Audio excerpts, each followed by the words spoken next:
এ যেন সত্যিকারের সুপারম্যান। বোবা থাকার পরেও কারোর কাছে হাত না পেতে কঠোর পরিশ্রম করে যাচ্ছে এই ইব্রাহিম।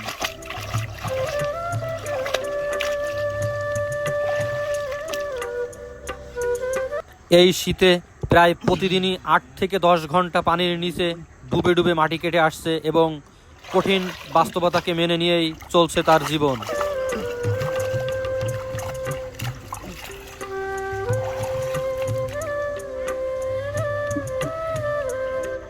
অন্যের জমি থেকে মাটি কিনে সামান্য কিছু লাভের আশায় মানুষের বাড়িতে বাড়িতে দিয়ে আসে এই মাটি।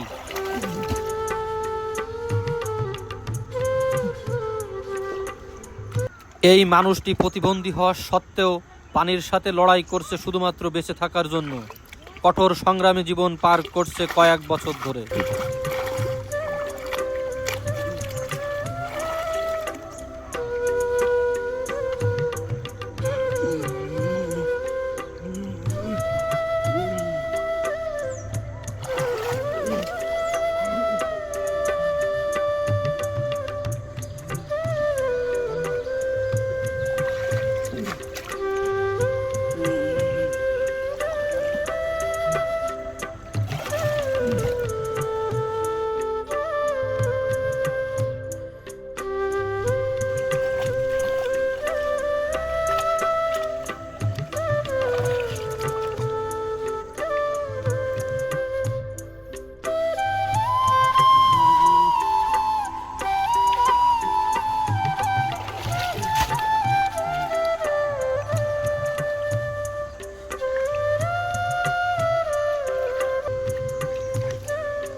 বেশি নেবেন বই থাক এসে কানা চাপে বই থাক 500 পার একটু মানে 500